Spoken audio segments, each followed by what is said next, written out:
Hey guys, it's Josh, and welcome back to the Not So Bad Bachelor Pad, your favorite podcast for learning how to balance between being a functional adult and a raging dumpster fire. And let's be honest, who hasn't been a bit of a dumpster fire? Today, joining us inside the Bachelor Pad is a man who got my brain going in circles. And it's not going to take you any time to figure out why. But before we get too far into today's episode, I have a question for you guys out there listening in the Not So Bad family. Have you ever felt like the person you're dating is perfect on paper, but there's something missing, you're just not getting it? To be exact, there are a lot of men and women out there who think they found the one, but yet haven't found the one. Well, today, our guest, George Goldburn, is going to help shed some light on what it means to be a good dater. Hopefully, his stories, his journey strikes a chord with at least one of you listening today. Without all this stuffiness, let's just get into today's episode. George, thank you for making time for us today from, I don't even know what part of Australia you're Syd- in, but Sydney, Australia. yeah. Listen, I love Sydney. Well, thank you, Josh. It's a great pleasure to be here. And We talked a little bit before the show. I know what you do. We're not really going to dwell on it, but I think it is pertinent that we get a little bit of your backstory, a little bit of your lore, if you will. yeah, for sure. So, look, I'm in my mid 50s now, Josh. I've had two long-term relationships. I was married when I met my ex-wife when I was about 20. We were together for 10 years and that was wonderful. We just drifted apart. So that ended very amicably. Then I started dating and it sort of took me a while to get my mojo. But then I met another woman and we were in a relationship for around 11 years or so. Um, that ended when I was about 40 years old, and I've dated like crazy ever since then. But I guess of interest is that a few years ago, I started as a male companion or male escort, whatever you choose to call it. And where I am in Australia is it's perfectly legal. There are different laws in different parts of the country, but mostly it's a real job. It's legal, and while there is discrimination, it certainly makes it easy to be open and public and talk to people like yourself about what I do and why. I mean, that's huge because here in the States, I think it's legal in a couple small pockets, but as a whole, it's just not very common. The only time we really hear or see it is in movies or TV shows, but we never really meet people who live it. So, one of my biggest questions, well, I'm sorry, I'm just too excited. I'm getting ahead of myself. Name of the show, Not So Bad Bachelor Pad. What's your relationship status? I think that is really interesting considering you are a professional escort. Are you dating right now?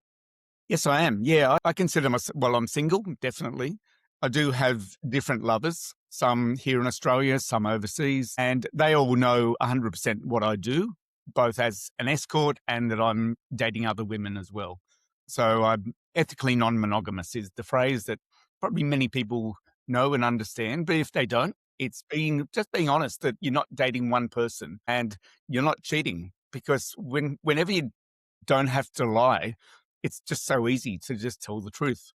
So, yeah, I've got lovers that I've been seeing for over a year or two. I've got clients I've been seeing for around 2 years as well. So it's all about honesty and authenticity for me. No, that's big. I'm in the same boat. I also think it's funny. So many people they hear polyamory or ethical non-monogamy, and they get really pious or they get super rigid about it. Like, oh, that's not for me. But the same people, um, especially guys, they're like, oh yeah, I've gone on 2 or 3 dates. I'm dating or I'm seeing a couple people. Well, if you're seeing multiple people and then the people you're seeing knows that you're not exclusive and you're seeing other people, I hate to break it to you, but that's ethical non-monogamy Yeah. right there. So, like you said, it's really the gist of it, and it's super common. So people just sometimes have these stigmas around the phrases, the terms that we use. Yeah. That's right. And look, I guess in many ways, we all have a reaction to any type of label, whether it be based on religion or lifestyle or culture.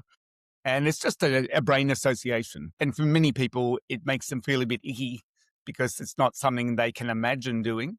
But then we realize that cheating happens so extensively around the world in every culture. And that's just cheating. That's non-monogamy. That's unethical non-monogamy.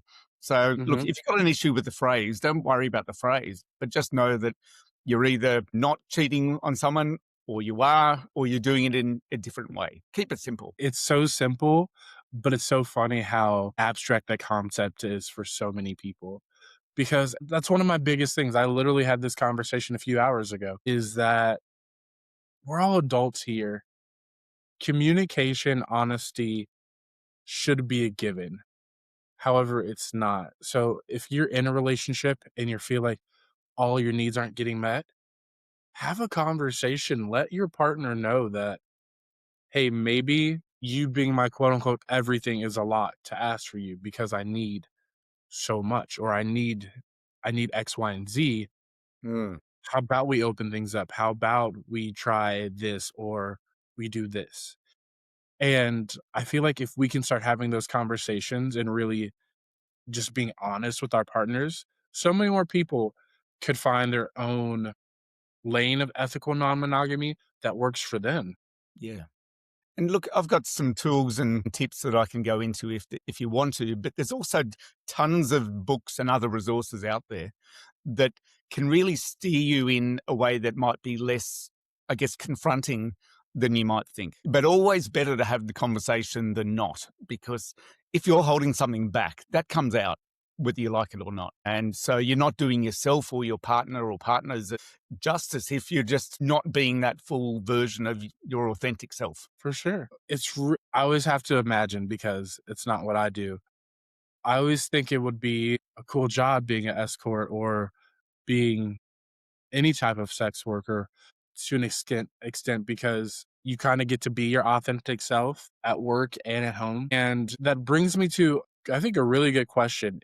You're pretty much a professional dater. That's what you do. You go on dates with people, you spend time, you forge relationships. I mean, I don't think I'm missing anything. I think that's kind of like the gist of your work. Yeah, look, it really is. And I say it a bit lightheartedly in terms of my non escorting work, because in, say, the last 15 years, okay, I'm going to call it that I've had well over 1,000 dates. Then only in the last few years, yeah, it's a lot, right? It's almost like an Olympic sport for me.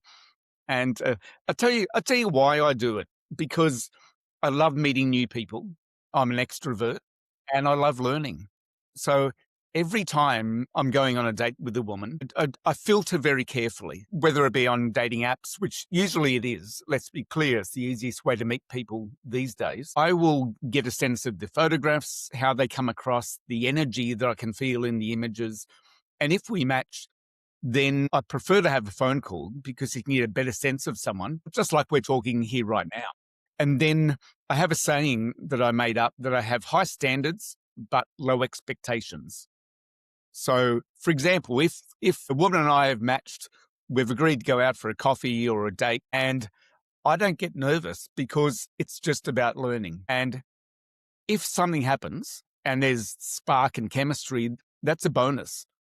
But I've learned something. I've learned something about that person. And in turn, I've learned something about myself. So all of those countless hours that I've spent dating and listening and learning really propelled me into the escorting work, because the foundation has been set for well over a decade now. So between your personal life and your professional life, like you said, you gain a lot of experience and it's about learning. So is it easy for you to draw the line between professionalism and your real life? Not really. Not really for me. I think for many people it would be. And I put that down to all of my dating experience. And because I know, like, even in my dating, I'm not seeking something traditional and long term, because I've spent 20 years in my adult life, as I explained, in those type of relationships. So I'm always very upfront about what I'm offering and what I'm not offering. So you mentioned that common phrase, the one. I'm not looking for that. And while many people are, and that's fantastic, I just know what it is that I'm seeking, which is new connections, ongoing connections, but also being open to something extraordinary happening. Because in the past, say, 15 years, I've had some unexpectedly beautiful relationships that I did not plan for. They've shifted into monogamy for a time, and sometimes they've ended and something different has come along. But in my professional life, I do need to keep a boundary because women come to me because of the person I am, and I really appeal to them. In some cases, it can appear that they see what I provide and it's amazing and they love it and they want it. And I guess in a way of saying you can rent me, but you can't own me. So I need to look out very carefully for those cues where I sense that the client is falling for me. And in a gentle and caring way, just remind them that ultimately it's a transaction. Let's not kid ourselves. I do put a lot of energy and attention to all of my clients. And I've got to say that those ongoing ones, I consider them a relationship because I'll call them, I'll text them between bookings, and I don't get paid. That just is maintaining, call it good customer service. Right.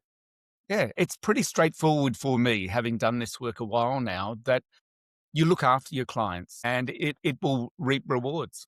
Your clients are women, and like we talked about, they're professional women. They're women of class Yeah.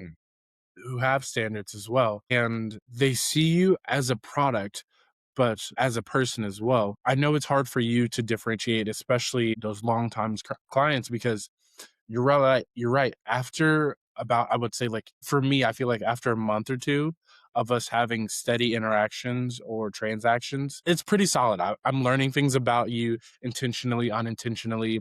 I know your likes, your dislikes. I know what turns you on, what doesn't. That's a relationship. I would have to ask, because you're in a unique position to, like you said, help a lot of guys out and who struggle with dating. Are there any tips that you could give to guys who not even looking for the one or whatever, just actually just dating? Because Mm.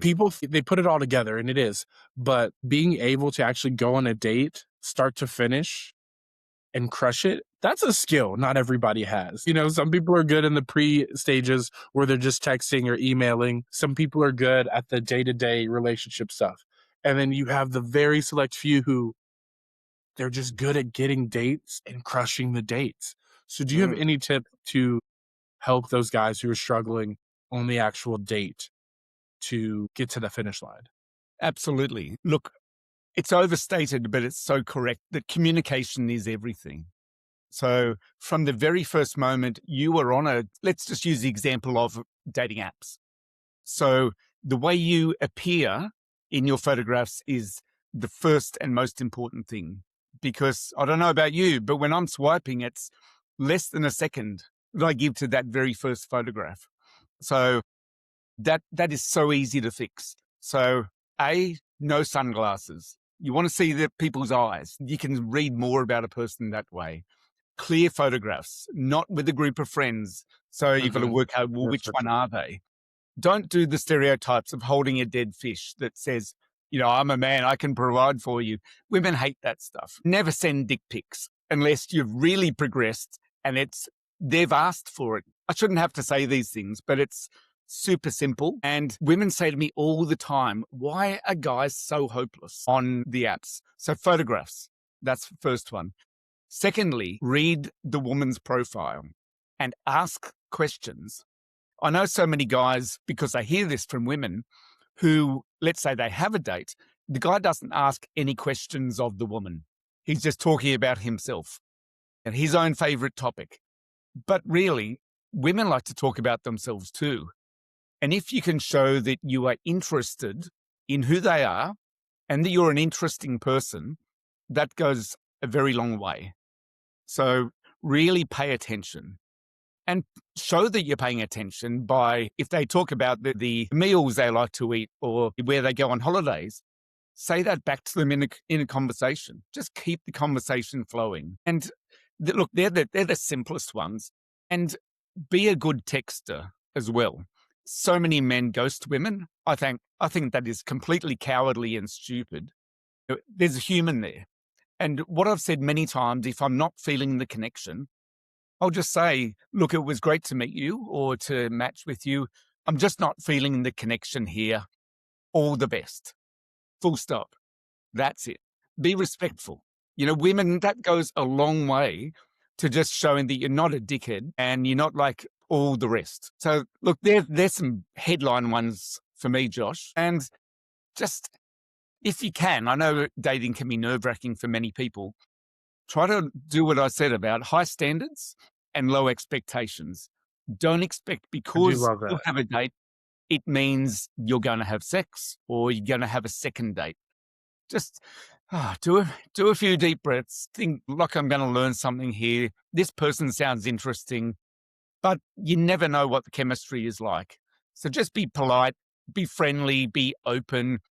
And the most important thing for women always is to feel safe. We men don't have to be concerned about that, but women do, and it is number one. What I've even done before is if there's clearly some chemistry going on in the lead up to meeting in person, and there's a chance that there's going to be intimacy there, I'll even say to them, look, I hope that you have told a friend where you're going to be, who it's with, how long you're going to be there, and let's say within 15 minutes of us meeting, maybe say you're going to go to the bathroom and text that friend and say, hey, he's a good guy. So those simple things are what we don't think about, but I guarantee that women do. No, for sure. And that's a great insight that a lot of men, even myself, don't think about. I realize like you guys know this if you've been watching or listening to the show for a while. My favorite compliment is when people tell me I make them feel safe, but that's a very abstract thing to say. You gave them very distinct things to do to Mm, make somebody feel safe or to display what it means to feel safe. I like that, especially the bit of like, I'm not a creep, I'm not a weirdo. yes. The chemistry's there. Let your friends know, like, hey, we're going to this place for dinner or we're going to this show and shoot them a text. Like, once you get there, once you feel them out. If it's weird, like, let them know, hey, energy's not there Yeah. and what excuse yourself. Or if it's great, like, hey, great guys, might not, might not be stuck to my phone. Yeah, That exactly. that's a big component that I feel like that is missing in dating right now. And I'm not gonna I know you're guys gonna be shocked, but I'm not gonna blame it all on the men this time. I think women and men both could be do a little better job at being decent human beings in the dating world. Yes. I don't know the exact statistics, but I feel like ghosting's pretty high from women too. It's an or just people because it's an easy way to end things for the person who is no longer interested. However, we've talked about there's no growth in ghosting. Okay. I was like, you deny yourself the closure of connection. You kind of send the other person into a spiral if you've been dating or talking for an extended period of time because they're like, are you okay? Are you Yes. because we've been talking all the time and then all of a sudden you're not talking anymore? Did something happen? If you're not interested, it's really just as easy to be like, this just isn't for me. I guarantee you so many more people respect you for having that conversation of saying, I'm not really interested or this Yeah. isn't what I'm looking for. And to never say anything and then maybe awkwardly bump into each other 4 months down the line. True. And all of those comments and tips that I gave apply to women as well. I've had plenty of women ghost me. And even after we've had phone conversations, and I recall years back, there was a woman, she was a writer. And so I texted her and said, hey, I'm just checking, are you okay? And did you ghost me? And she replied and apologized and called me and said, I'm so sorry. That was quite rude. And I said, I don't mind, but that you were not interested. But please, it's just not cool. Say those few words like I suggested, not feeling it, all the best, period. That's all you need to do. And look, I'll go one step further, Josh. If sex is definitely on the cards. What I've done before many times is I will offer to send that woman my driver's license. So they've got evidence of who I am, because that's going the next step further. I want them to feel safe. I encourage them to share that with someone that they trust. And so I'm not a creep, and I'm doing whatever I can to make that woman feel good. There's a dear friend of mine. She'd met a guy for a coffee. They got along well, and then they'd organised to have sex, and it's fairly kinky type of sex. She lives in Sydney in a big apartment complex, and he was going to come there and meet her and tie her up and do all these things. And look, that was a big red flag for me. Sure, she'd met him, but only for a coffee. And I said to her, look, I don't feel good about this. What I really encourage you to do is do these steps that I just talked about. And if he freaks out, well, that's a sign that he is not the guy for you. Sure enough, he did. And I think she dodged a bullet in that case, because back to often men, we don't acknowledge and experience this.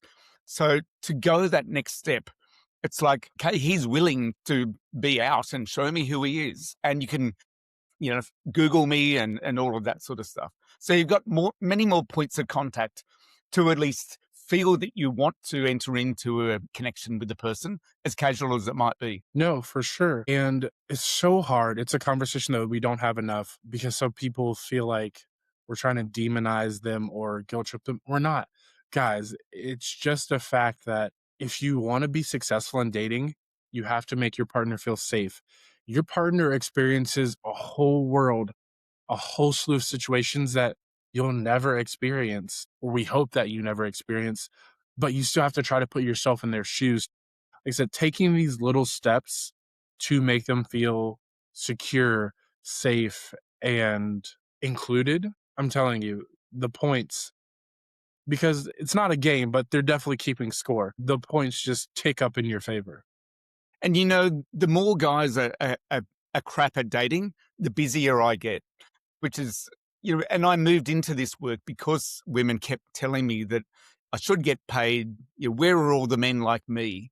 And I'm not big noting myself, but as I've explained, it is really fairly simple. And, my rule for life is don't be a dick. Be the person that you would enjoy getting along with and having a conversation with and being respectful. Yeah, I don't find it difficult for those reasons. Now let's tap back into what you were just talking about there, of women saying that, why aren't there more guys like you? Like, where are the guys like you at? Through the past couple years of you working and you just going on dates in your personal life, do you think there are things that women share with you that they don't share with their partners, or that they wouldn't share with somebody who they were exclusively dating? Yes, I do. And I'll give you a bit of context in my circumstance and what I've observed. It's nothing new. Over the last few decades, with most women moving into the workforce, they don't need men like they used to for financial security. And so I think that's a good thing. But what it means is these traditional roles don't exist. I mean, sure, there's a bit of a movement to the trad wife and that, but that's very small. So what we're seeing, and what I'm seeing, is that there are so many independent women who don't need a man, but yet they want a man who they can feel they can have fun with, they can enjoy the time together. So they're often told, well, you're a bit too much, as in you're strong mentally, you're independent, you're interesting. And many men get uncomfortable with that because they've grown up understanding that they are the head of the household and all that stuff. And that's where women are saying, that's not what I want. That's not attractive to me. And I can appreciate that depending on where the culture you've been brought up in, and it differs vastly from all different parts of the world. But I find women want to be matched intellectually and in a way where they don't have to lower their standards. Because so many of my friends have said, look, am I too hard to be with? Do I need to lower my standards? And look, that's a really sad indictment. I think what it needs is men to step up. And that's something I'm moving into. How can I coach men? And it's not easy. It's hard to unravel decades of conditioning and training because we've now got somewhat of a polarizing approach where things like the manosphere and Andrew Tate's and the like, I think are really doing a lot of damage for men and women. No one wins. I think we've got to come back to the being a good person, which is simple but requires effort. It's so true, but it's also hard. I was having a conversation with a client the other day, and I've never heard anybody refer to the dating scape like this, but he said it's like the new frontier. It's like going out to the wild, wild west. Because you're right, you have a lot more women being more financially independent, and a lot of people haven't really thought of what that means. We hear the word equality come around a lot more, but what we don't talk about is the fact that the role models that we were given as children were our parents and our grandparents. Well, that's what people strive for when they think of a storybook or a functional relationship, is because they're like, my parents, my grandparents, their parents were together 40, 50, 60 years. They had this big family, like they built all this. But you also hear the stories of they cheated a little bit, or there might have been a little bit of domestic issues, and people don't really realize, because people were women especially were financially dependent on the man. True, they had long relationships, but they might not have been healthy relationships.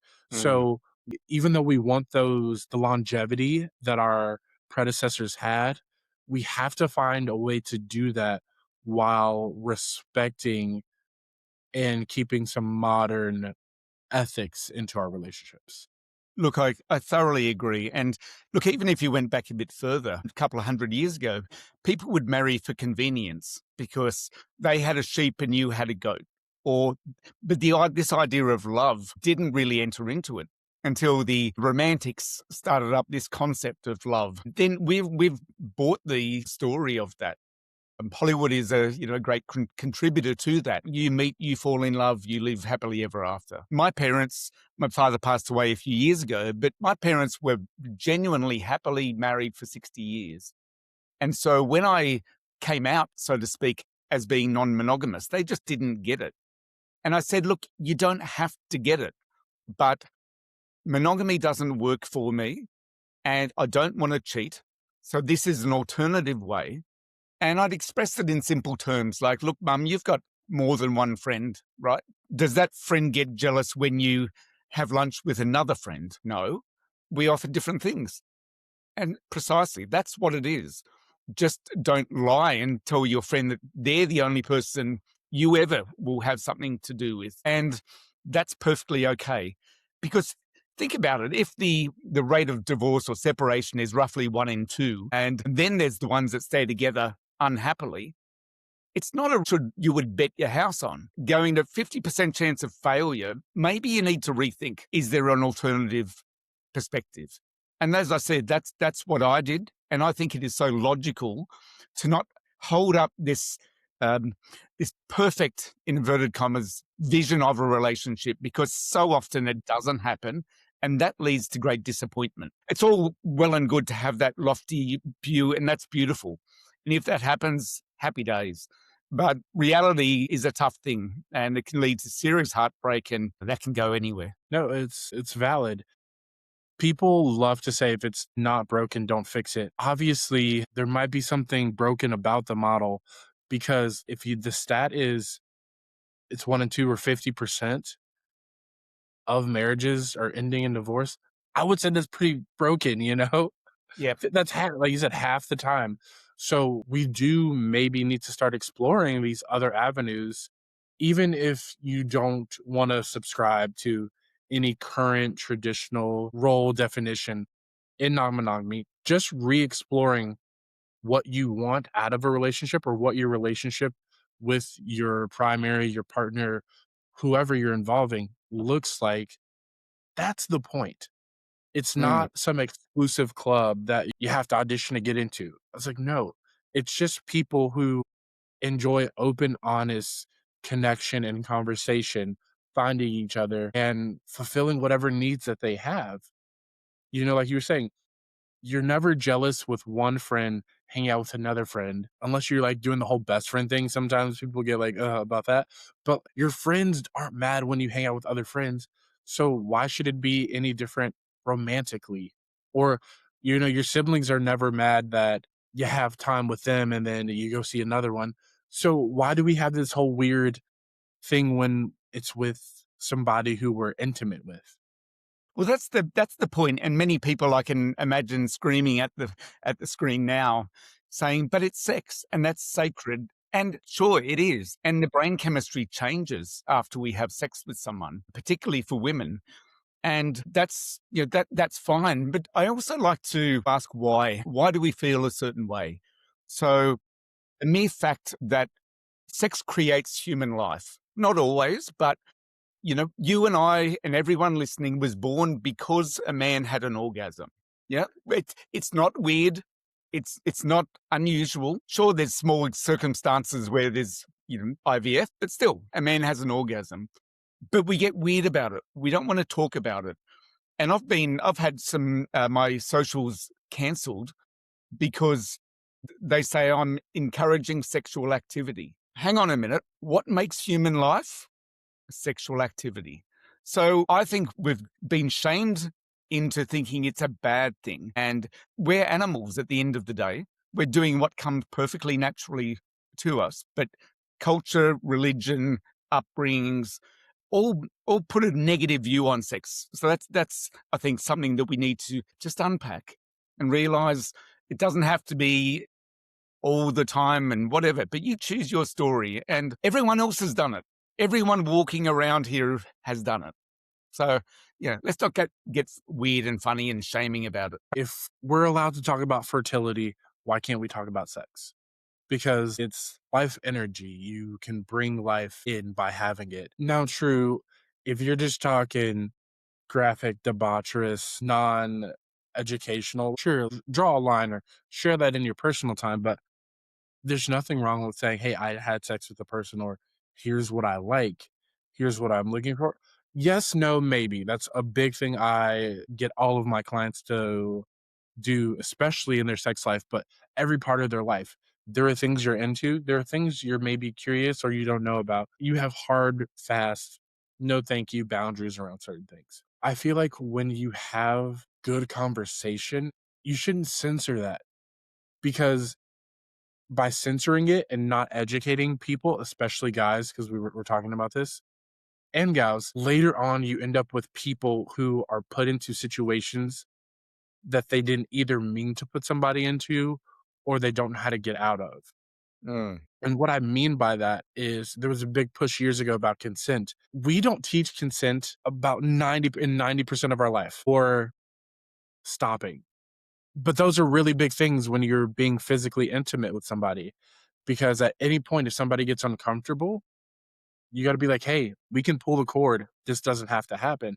But if we're not having those conversations and people think that there's an obligation or they have to go through with it and then they have to live with it afterwards, the emotional and mental toll that takes on people is massive. Whereas if we just had the conversation or we taught kids when they were younger that here's actually some of the rules to sex and intimacy, Yes. you would cut so many of these issues down astronomically, in my opinion. Yes. Look, I completely agree. I'm not a fan of porn. I haven't watched it for years. I think it sets a bad example of what sex and intimacy is like. So, particularly for young people, it's their first experience in sex. They see, so I'm going to give an example. So, if a young man sees sex where the man in the scene is perhaps spanking a woman's ass or calling her bad names, then he thinks, oh, that's what I need to do. Because, we're young and impressionable as teenagers. And the woman might think, that's what the guy is going to expect me to do for him. And it's a lose-lose situation because it just doesn't teach those core skills of consent. Now, over many years, I've done loads of courses around consent, like enthusiastic consent. And it's often, if it's not a fuck yes, it's a no. And that's just one example, but I've had a lot of experience in, say, the kink and swinging scene as well. And certainly here in Australia, and certainly in the best clubs, they talk about it very openly. And so, for example, if there's a scene going on, I might be with a partner and there's someone else who is showing interest, you don't just touch. You say, hey, can I touch you here? Or can I do this? And if it's a no, it's like, thank you. So it might seem a little awkward to begin with, but if we don't do that, we're putting someone in an uncomfortable position where they feel that they've got to do that. And again, they lose. And look, I think we can do it in an everyday situation where it doesn't have to be so forced either. And it comes to teaching people how to say no. And I'll give you a quick example, if I might, because it's a very simple exercise. So let's say, Josh, I'm going to ask you a few questions and you have to say yes to these questions, no matter what you think. Okay. So Josh, you seem like a good guy and I do too. Would you mind giving me your credit card? I just want to go and spend and, I don't know, rack up whatever I want. Is that okay with you? Yes. Thank you. That's amazing. Look, I reckon it'd be good to catch up, hang out, have a beer and follow on from this chat. Does that sound like something you'd be into? Yes. Okay, great. I noticed you were dating a woman the other day. I think I'm better than you are. So are you okay if I date her and just get you out of the scene? Yes. Okay. Right. Go Now ahead. I'm going to flip it and you're going to answer no to whatever I ask you. Hey, about that credit card, Josh, can I grab it off you? No. Do you want to have a beer? And let's just, two guys having good chats about our experiences in our lives. Do you want to do that? No. Are you cool for me to just cut you out while I date that other woman that I'm clearly better for? No. Okay. Lastly, same questions, answer how you really feel. And also notice where you're feeling the things that you don't want to do, but you're just saying because you have to. So, righto, credit card, can I use that? Come on. No. Do you want to catch up for a beer? Yeah. Okay. Do you want me to take you out of that situation and for me to date that woman? No. Okay. See, tell me, how did that small exercise feel for you? It was really informative. And I definitely get that, because when you feel like there is no choice, whether you're happy about it or not, it's the worst. But when you feel like you have the option to say yes or no, then you answered more honestly. And you can even, I guess, even when you asked the question, even the way I responded, the tone, the inflection of the yes and no's really differed. 100%. You could see it in your Yeah. body language and Yeah. the tone. And the point of all of that is to hear your gut and your internal response and speak to that. Because if we're not doing that, we're not serving ourselves, first and foremostly. And if you're the one who is getting a no, because often, and women in particular are people pleasers, they want to make people happy. So oftentimes they will do things that they don't really want to do. Some of them have not huge consequences. Do you want to go out for coffee? And I might be like, no, but yeah, if that's what you want. But that's different to something substantial, whether it be around intimacy or do you want to have a second date with me? The answer is, look, I'm not feeling it, but no, I'm going to wish you all the best. That feels like a relief to be able to speak truthfully about what you want, because then you'll keep getting what you want because you're not looking out for other people and making sure they're a priority rather than yourself. So I think that is a simple example that anyone can use to be really clear. And that's, like I said at the outset, it's all about communication and feeling that authenticity that you bring to a connection. And people, hopefully everyone will respect that. And if they don't, that's a judgment on them because they're projecting their stuff on you. So for instance, if I said, do you want to have a beer? And you said no, I'd be like, that's cool. No worries. If I got annoyed, that's a me problem. It's not a you problem. I think that's an important thing to use and think about, that if someone has an issue with what I do as a sex worker, that's not on me because it's legal. I get paid good money and I'm having a great time and I'm making women feel incredible. If they want to heap shit on me, and they do, and no doubt after this podcast, people will troll and say terrible things. But I'm sorry, if that's your problem, you should go and see someone about it. It's not a me problem. Yeah, if anyone is going to cast aspersions on anyone else for doing something that is legal and enjoyable, then yeah, I can't help you. No, I love saying that. I love being in my villain era. I can't be the hero in everybody's story, and I'm okay with that. But I like to tell people, I'm not responsible for your happiness. I can't control your emotions. So whatever you feel, that's a you thing. Like you need to get that in order. Whether it's like I do something and you're happy about it, great. I do something, you're different about it, cool. I do something and you don't like it, I'm sorry, but it's what I want to do. It's my life. It's my body. Like you said, it's legal. It's fine. You need to take the time to reassess why this bothers you so much because there might be some deep seated thing, or it might be like, you know what? Like, fuck, I kind of want to do this too. Just say that. Like, say you want to be a part of the club, we'll invite you in. You can come do it too. There's plenty for all of us. But I'm not responsible for your feelings. No, no. And it's about taking responsibility for ourselves and checking ourselves. And I think it's really important. It's easy to feel strong emotions about things and either be annoyed or angry, but that's coming up for some reason. So yeah, just be a bit more thoughtful about what's going on in you. Look, I've done years of doing the work myself. And so you don't just wake up one day and you can switch off and think, hang on a minute, how did I behave in that certain circumstance? It's like anything, it's practice. And if you look back, let's say you're a man and you're not having much success in dating, maybe think about some of the things we've talked about here today and think about, well, okay, can I do better? And after you've had the date, just sit back and think, okay, what happened there? Did I do the best I can? Could I have improved? Is there something that just wasn't quite right? Don't beat yourself up, but also don't blame the other person unless, it's totally warranted. But there's two people in that connection. And communication, once again, can be you can say something and I can hear something different because it's based on our history and the way that we think about different views and topics. But yeah, there's like I say, the experience I've had over well over a decade has just continued, and it continues to fine tune the way I present, the way I reflect, and it's like a graphic equalizer or a DJ. You're twisting these knobs to hopefully improve the sound and the experience. It's so interesting to me that you're not the only person who does this, but you're living a life that you're happy with, that you're proud of, that you're feeling fulfilled with.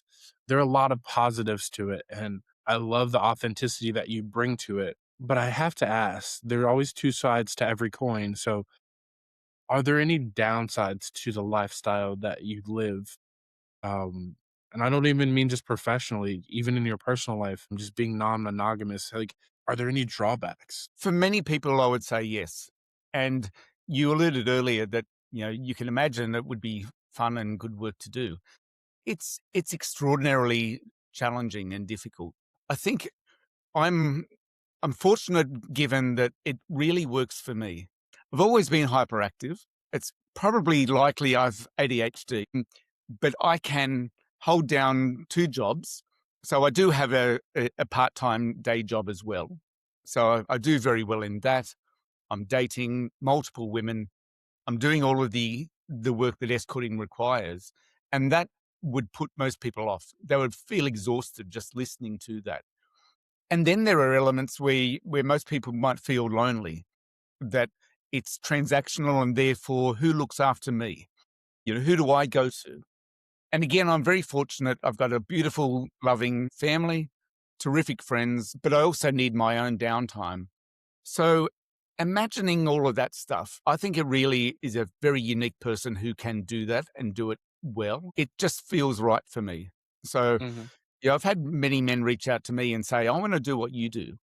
And the first question I ask them is, why? What is your why? And if the answer is, I love sex and I love money, then I'm like, look, I can't help you. That might happen, but that's a good byproduct because what I'm giving is my energy, my affection and kindness to my clientele. And I get satisfaction from that because I know I'm making a difference to their lives. So, but it is draining. Like it's exhausting for me mentally because every time I'm with a client, I'm on, like an actor might be or a performer. And particularly when I have extended bookings, like I've had clients take me overseas for more than a week, and that's hard work. So it's about how do I manage their expectations? How do I nurture myself? And the first time was extraordinarily difficult because I felt I had to always be on, like 24/7.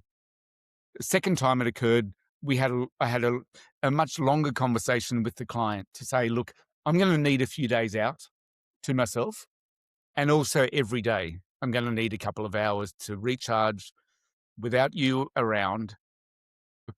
Yeah, look, it can for most people once they start hearing what it entails, they might run a mile and think, yeah, look, it's not worth the money. And look, it's hard work mentally, administratively.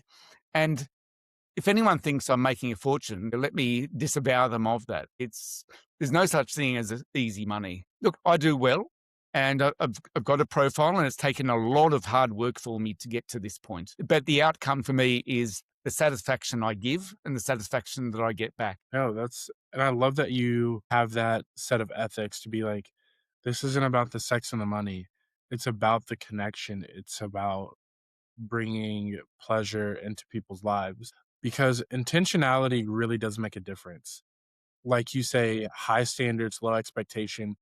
If you are asking or taking somebody out just because you want to hook up with them, that's probably not the right person to take out because then you're switching your brain into a goal-oriented mindset, Yes. and if you don't sleep with that person, you failed, and you get angry, there's just too many there are a lot more negatives than there are positives, but if you just enjoy the person or the connection, no matter what it turns into, and you're just like, "Hey, I'm just gonna be present in the moment," if it happens, fan-freaking-tastic. If not, that's cool too. You'll have a higher caliber and quality of dates, and you'll probably get more dates. When you meet somebody who you just enjoy and then you want to further that connection, that's why you ask them out, not because you want something from them, because it puts you into a pass, fail, win, lose situation, Yes. and when you fail, you kind of spiral. You feel upset, disappointed, gypped, cheated, and then you get this sense of entitlement. And that's when people sometimes get into unsafe situations. You're like, well, I did this, that, and the third. Like, you owe me this. The person who agrees to go on a date with you doesn't owe you anything besides the common courtesy of just being a decent human. As long as they do that, they fulfilled their obligation. If you didn't do that, you didn't meet your obligation and they're okay responding however they feel. Whether that's, I don't want to see you anymore. Mm. I'm okay with this boundary or like I said, whatever they feel once you don't meet your end of the bargain. Yeah. And look, I take it one step further to when you're having sex. So many people are goal oriented. They want to have an orgasm. That's seen as, if that does not happen, it has not been a good experience. Look, I think that's such a wrong way of going about it. I can only speak for myself as a man, but I would hope that women would not fake an orgasm because that shows the man that he's done a great job and the woman is typically unsatisfied. You're sending the wrong messages to one another. And I've had women say to me, we've had great sex, but I did an orgasm. And they're worried. There's like, is there something I did wrong? I said, absolutely not. Let's remove those outcomes or KPIs, key performance indicators, off the table completely. That just reduces the pressure and the stress. Let's just enjoy the experience together, and anything else is a bonus. So I think it's everyone wins when you just are not, as you say, outcomes focused. I enjoy laughing while I have sex, just to be honest. Like, Me too. there's always so I would say, like, if I can't get at least one chuckle out, then we're doing something wrong. And this is something that I definitely had to grow into. When you're younger, I said if you start off watching porn or, you're reading the magazines, you hear the locker room jargon, you think that ejaculation climax is the end all be all when you are in that situation, but it's really not. Like, I can be with a person and we go hours and I don't finish, or she might not finish this time, but sometimes it's the joke, it's the chemistry, it's the passion. Those moments are sometimes way more nourishing to me than to be like, "Okay, I've done a thing," you know? I was like, "Do you want 10 seconds of euphoria, or do you want countless amount of time of just fun and enjoyment?" Yeah, look, I'm with you 100%. There's always something to laugh at. You don't manufacture it, but Yeah, here we are, we're doing this thing, and if something goes wrong, it's like just have a laugh. It's like yeah, something unexpected, or yeah. gee, if your phone rings, it's not meant to be serious. It can be beautiful, like if you're moving into say tantra, that's highly conscious and Mhm. connecting, but still things happen. Someone farts, it's funny. Listen, we've all headbutted the person we're kissing, let's be honest. Don't Yeah, say you yeah. haven't. Like, I'm sorry. you roll off of a bed, you know? Yes, I mean, yes. this is a little embarrassing for me, but I'll never forget the first time I thought I was, like, super macho, and I tried to pick somebody up, and then I stumbled going into my own bedroom. I was like, "No, this is supposed to be a move." She laughed. I was super embarrassed, but she's like, "No, this is still, like, one of the best times I've ever had because Yeah. we were just being genuine and authentic." Yes. There's nothing more amazing than that. It's like a pressure valve release. Mhm. Laughter is always great for that.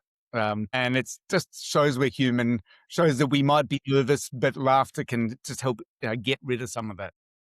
We went all over the place today, but I think these were a lot of good tips that you kinda shared, and it's a good look into the life of a man, the life of an escort, the life of somebody who's done both the serious, committed, and I just want to have fun. So, this last question, don't think too hard about it, but I think it's good for everybody to hear too. If you could go back in time, maybe 10, 15 years and tell your younger self something about relationships, sex, dating, or that first piece of information be? It would be about being authentic, being the man that I am for the reasons like what is my why in wanting to have this connection, this sex? Is it about my ego? Because it's not all about me. And how can I make these experiences as good as I can? And what's in it for me? Am I just doing it as a numbers thing? Which I'm sure that in many years gone by, I did. There was elements of that where it was just to perhaps show a masculinity in me that I absolutely do not feel anymore and haven't for a long time. So why am I doing this? Is it not to like? And for me, it was never about telling my friends, "Look how much I'm doing." I think that's a really silly thing, frankly, immature. But just be kind. Just allow these things to provide you with a nurturing, fun experience, and keep reflecting, keep thinking about what you've done, and are you happy with it? Can you look in the mirror and say, "Hey, I did a great job there," or "Hey, I learned something and I need to do better"? Simple questions, and I think we can all benefit from doing that reflection. Listen, nobody's the perfect guy. I mean, you might be perfect for somebody, but you're just not perfect. Okay. George is a great example of that. He's been on countless dates and he's made a lot of great connections. If you ask him, is he the perfect man? I don't think he'll say yes.